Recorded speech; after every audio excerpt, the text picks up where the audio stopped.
Lockdown का समय था और कैसे मैंने अपने सासू माँ को वो सब करने के लिए मनाया। चलिए मैं अपने इस कहानी के माध्यम से आप लोगों के बीच प्रस्तुत करता हूँ। रविवार का दिन था और मैं छुट्टी में था। तो मैं और मेरी बीवी हम दोनों दिन में ही वो सब कर रहे थे कि अचानक से घर का डोरबेल बजा। तो मैं घबरा के अपने रूम का दरवाज़ा बंद करके बाहर आ गया। तो देखा सासू माँ दरवाजे पर थी। उनके चेहरे पे मुस्कान थी।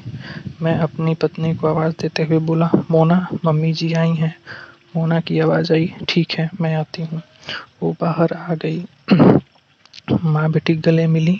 उस वक्त दोपहर के 4 बजे थे। मोना बोली, मम्मी कॉफ़ी बना रही हूँ।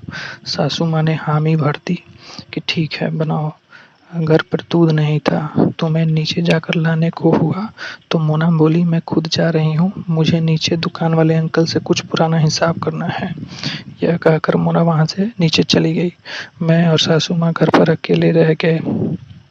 मैं उनसे नज़रें नहीं मिला पा रहा था। वे बोली, सॉरी मुझे ऐसे अचानक आना नहीं चाहिए था। मैं बोला, कोई बात नहीं मम्मी जी, आपका ही तो घर है ये, आप जब मर्जी तब आ सकती है। वे मंद मंद मुस्कुराते हुए बोली, शर्माओ मत ज़्यादा, मैं मोना से कुछ नहीं कहूँगी। दरअसल बात ऐसी है कि सासू माँ डोरबेल बजाने से पहले हमें खिड़की से देख लिया था और मैंने भी उनको देख लिया था कि वो खिड़की से देख रही हैं। मुझे शर्म भी आ रही थी कि हम दोनों शांत बैठे बैठे रहे। तभी मोना नीचे से दूध लेकर आई और कॉफ़ी बना लाई। सासू माँ मेरे हाल ही में स्वर्गवासी हुए ससुर जी की कुछ प्रॉपर्टी और बैंक के काम से यहाँ आई थी। कल मुझे उन्हें ले जाना था। उस रात मैंने और मोना ने कुछ नहीं किया। अगले रोज देश भर में लॉकडाउन लग गया। कोई कहीं नहीं जा सकता था। हमारे अपार्टमेंट को भी कोरोना के कारण सील कर दिया गया। सासू माँ अब यहीं फंस गई। शुरू के 4-5 दिन तो जैसे तैसे कटे, फिर मन उबना शुरू हो गया। हम टीवी देखते रहते, मोबाइल देखते रहते। मैं घर में पूरे कपड़े पहने रहता, सासू माँ साड़ी पहनी रहती, मोना जरूर थोड़े बहुत हल्के कपड़े पहनी रहती। मेरे फ्लैट में 2 ही कमरे थे।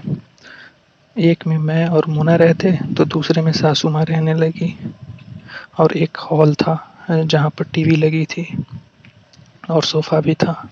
मोना को वो सब किए हुए 7 दिन हो गए थे। सासू माँ जब बाथरूम में थीं तब मैंने मोना को खींचा और करने की कोशिश करने लगा। वो झटपटा उठी और बोली, मम्मी है अभी, कुछ तो शर्म करो। मैं मुंह बनाकर वापस आ गया। मैं फिर मोना से बोला ही नहीं, कुछ भी नहीं बोला। पहले बालकनी में बैठा रहा मैं, फिर अंदर कमरे में आ गया। मेरा फ्लैट मेरा फ्लैट टॉप फ्लोर पर था तो छत पर घूम आया, जबकि ऊपर जाने का मनाही था कोरोना को लेके। मोना समझ रही थी कि मैं नाराज था। वो भी क्या करती बेचारी। एक दिन मुझसे रहा नहीं गया। फिर एक दिन दोपहर को हम लोग बैठ के टीवी देख रहे थे तो उसमें एक रोमांटिक सॉन्ग आ गया। जैसे ही गाना खत्म हुआ मैंने सासू माँ के सामने ही मोना को गोद में उठाया और बेडरूम में ले जाकर दरवाज़ा बंद कर लिया और वो सब किया। सासू माँ कुछ बेचैन सी बैठी टीवी देख रही थी। मैं अधिकार से बोला, आप खाना बना लेना और हमें भी पहुंचा देना। आज दिन भर आपकी बेटी के साथ मेरे साथ ही रहेगी। मोना मेरे पीछे आकर बोली, ये क्या बदतमीजी है सुंदर, मेरी मम्मी से ऐसे बात कर रहे हो। मैं पलटा और मोना को फिर ले गया। मैं बोला कि आज दिन भर यही सब करेगी तो खाना कब बनाएगी।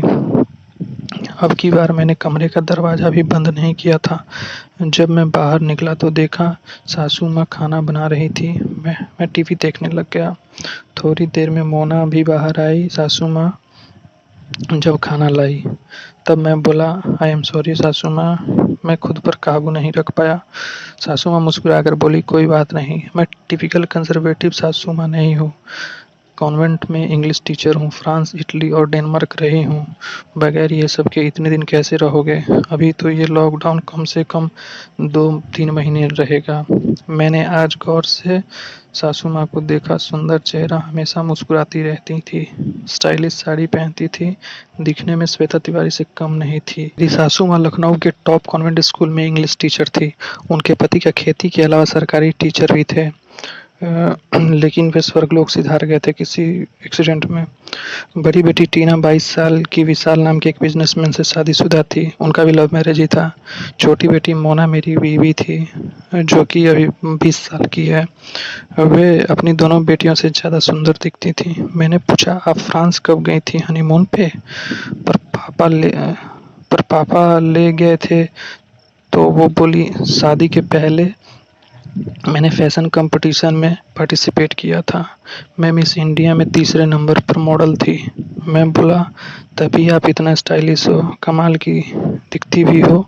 इतने में वह बोली, मैं पहले ही दिन से कहना चाह रही थी कि तुम लोग खुल कर रहो, मेरा लिहाज मत करो। 3 महीने कम से कम हम फ्लैट से बाहर नहीं निकल पाएंगे, सो हमें खुलना ही पड़ेगा।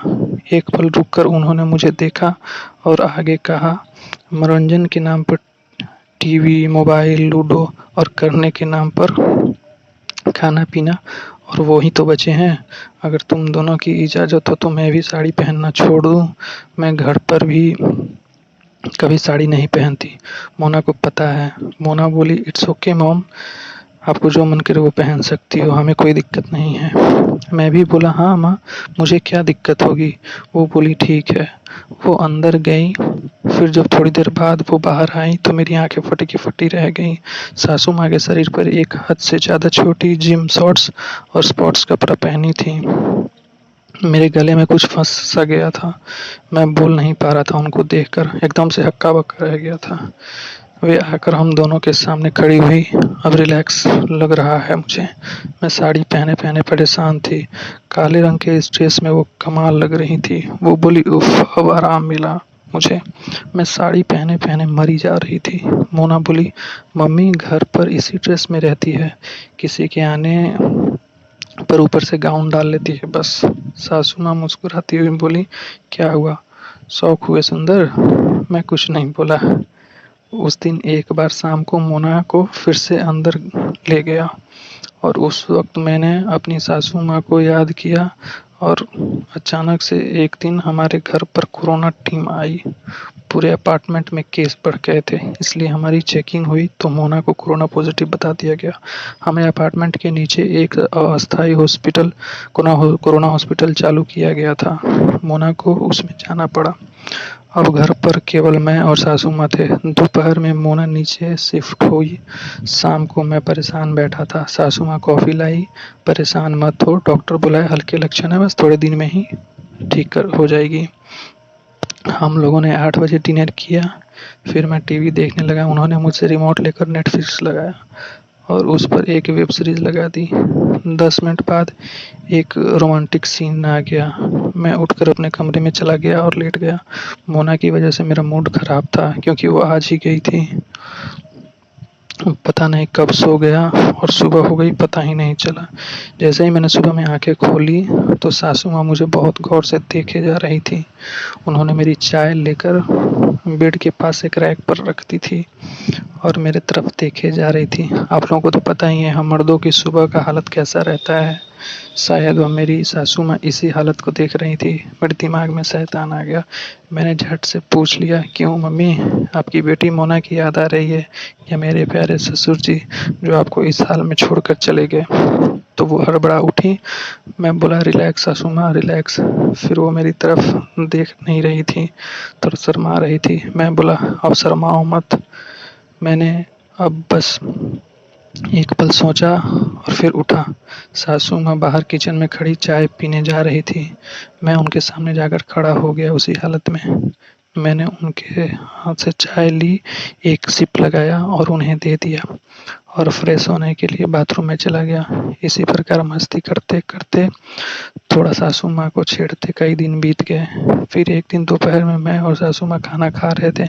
इसी बीच मैंने कुछ ऐसा कह दिया कि मुझे सासू माँ की तरफ से ग्रीन सिग्नल मिल गया और हम लोगों ने प्लान किया कि आज रात में खाना खाने के बाद हम लोग वो सब करेंगे। तो मैं शाम को मार्केट गया और सामान ले आया। लॉकडाउन लगा हुआ था पर कुछ चीज़ें मिल रही थी तो मैं चोरी चुपके गया और कुछ सामान ले आया। और रात में मैं और मेरी सासू माँ खूब वो सब किए। पूरी रात सोए नहीं हम दोनों। सवेरे मोना घर वापस आ गई तो उसने हम लोगों को देखकर आश्चर्यचकित रह गई, क्योंकि उसके वेलकम के लिए हम लोगों ने घर को खूब सजा रखा था। दरअसल मैं जो शाम को मार्केट से घर को सजाने का सामान लाया था, उसी को मैं और मेरी सासू माँ रात भर हम लोगों ने घर को सजाया था। तो कैसी लगी मेरी स्टोरी, प्लीज़ सब्सक्राइब कीजिए मेरे चैनल को, और रोज़ नई-नई रोमांटिक कहानियों के लिए मुझे अपनी चैनल को सब्सक्राइब करिए। मुझे किसी व्यक्ति विशेष को ठेस पहुँचाना बिल्कुल भी नहीं है। यह सिर्फ़ और सिर्फ़ एक मनोरंजन के लिए